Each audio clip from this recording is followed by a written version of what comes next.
کہ اگر وائف جو ہے اس کی جو میرج ہے 16 سال سے پہلے کر دی گئی ہے اور ابھی اس کی عمر 18 سال نہیں ہوئی ہے اور میرج ابھی تک جو ہے وہ کنزومیٹ نہیں ہوئی ہے، تو وہ جو ہے ایک one of the major ground ہے کہ عورت جو ہے وہ کورٹ سے رجوع کر سکتی ہے اور خلا کی ڈگری لے سکتی ہے۔ نیکسٹ آگے جو گراؤنڈ ہے وہ ہے 7A ہے، اس میں لیان ہے۔ لیان کے اندر یہ کہ جہاں پر ہسبینڈ جو ہے اپنی وائف پر الزام لگاتا ہے۔ نیکسٹ اس کے اندر جو 8ویں گراؤنڈ ہے وہ یہ ہے کہ جہاں پر ہسبینڈ جو ہے اپنی وائف کو کرولٹی سے ڈیل کرتا ہے، یعنی اس پر تشدد کرتا ہے۔ اس کے اندر اب کیٹاگریز ہے A B C D E اور F۔ اب وہ کون سی ہیں؟ A کیٹاگری جو یہ ہے کہ ہسبینڈ جو ہے اپنی وائف کو اسالٹ کرتا ہے اور اس کے بعد اس کا ضروری نہیں ہے کہ وہ physical L treatment he who. Second جو اس کے اندر ہے وہ یہ ہے کہ اپنی وائف کو جو ہے وہ ایول ریپیوٹ جو ہے اس سے ایسوسیٹ کرتا ہے یا اس کو ان فیمس لائف کے لیے جو ہے وہ لیڈز کرتا ہے۔ نیکسٹ جو اس کے اندر گراؤنڈ ہے وہ یہ ہے کہ اٹیمپٹ ٹو فورس اور lead to an immoral life, اس کو جو ہے غیر اخلاقی زندگی کے لیے مجبور کرتا ہے۔ نیکسٹ جو گراؤنڈ ہے اس کے اندر جو ڈی ہے، یہاں پر یہ کہ اپنی وائف کی وہ پراپرٹی جو ہے اس کو ڈسپوز آف کرتا ہے یا اس کو اس کا جو حق ہے وہاں پر وہ استعمال نہیں کرنے دیتا۔ اور جس کے اندر ای کلاس ہے وہ یہ ہے کہ عورت کا جو ریلیجن ہے، جو اس کا کوئی بھی اگر سیکٹ ہے، اس کے اکارڈنگ جو ہے وہ عبادت نہیں کرنے دیتا۔ اور جو اس کے اندر ایف کلاس ہے وہ یہ ہے کہ اس کے پاس ایک سے زیادہ بیوی ہیں اور ان کو ایکول ٹریٹ نہیں کرتا ہے۔ تو اور اس کے اندر جو 9th گراؤنڈ ہے، یعنی 8 پہلے میں نے ڈسکس کیے ہیں، 8 کے بعد 9th گراؤنڈ جو ہے وہ یہ ہے and any other ground which is recognized as valid for the dissolution of marriage under Muslim law، جو مسلم لاء کے تحت کوئی اور جو گراؤنڈ ہو اس کے تحت جو وائف ہے وہ کورٹ سے رجوع کر سکتی ہے۔ اب اس کے اندر کچھ انہوں نے پرووائڈڈ دی ہے۔ پرووائڈڈ کے اندر یہ ہے کہ یہاں پر جو پہلی پرووائڈڈ ہے، no decree shall be passed on ground 3 until the sentence has become final، یعنی جہاں پر جو ہم کلاس سنٹینس والی پڑھ کے آئے ہیں، یہ نہیں ہے کہ سنٹینس کورٹ جو ہے وہ ابھی اس کا ٹرائل پینڈنگ ہے، بلکہ یہاں پر یہ بات ہے کہ جب اس کا ٹرائل ہو جائے اور اس کو سزا ہو جائے۔ اور سیکنڈ گراؤنڈ جس کے اندر وہ ہے وہ یہ ہے کہ جہاں پر اس کو میں تھوڑا آپ کو ڈیٹیل کے سے پڑھ کے سناتا ہوں۔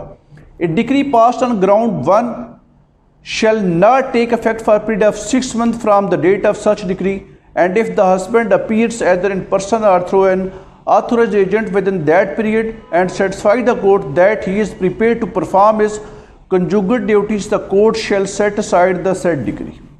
جہاں پر ہسبینڈ خود آ جاتا ہے، ایک سرٹن جو پیریڈ اس کے اندر انہوں نے دیا ہوا 6 منتھ کہ وہ 6 منتھ کے اندر آ جاتا ہے، تو یاد رکھیے گا پھر جو وہ کورٹ کی آرڈر ہوتا ہے وہ سیٹ اسائڈ ہو جاتا ہے۔ نیکسٹ اس کے اندر کلاس سی ہے، وہ یہ ہے سی پرووائڈڈ۔ اب before passing a degree on ground 5 the court shall on application by the husband makes an order requiring the husband to satisfy۔ اب یہ امپورٹنٹ سے ریلیٹڈ کلاس ہے جس میں اگر وہ کورٹ کو سیٹسفائڈ کر دیتا ہے کہ وہ اب ٹھیک ہے، تو یاد رکھیے گا پھر بھی جو ڈگری پاس ہوئی ہوتی ہے وہ سیٹسفائڈ جو ہے وہ سیٹ اسائڈ کر دی جاتی ہے۔ یہ ہمارا سیکشن جو 2 تھا، یاد رکھیے گا یہ بہت ہی اہم سیکشن ہے۔ اس کے بعد جو سیکشن 3 آتا ہے، سیکشن 3 جو ہے وہ نوٹس کی بات کرتا ہے کہ جہاں پر ویئر اباؤٹس ہسبینڈ کا نہیں پتہ ہوتا کہ وہ کہاں پر ہے، وہاں پر آپ نے پارٹیز کس کس کو بنانا ہے، وہ سارے جو ہیں وہ سیکشن 3 میں مینشن ہے۔ اس کو میں تھوڑا سا پڑھ بھی دیتا ہوں۔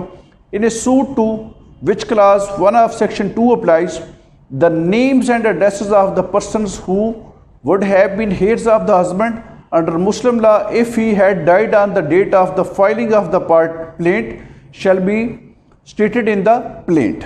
Next, notice of the suit shall be served on such person and such person shall have the right to be heard in the suit, provided that paternal uncle and brother of the husband, if any, shall be cited as a party even if he or they are not heirs۔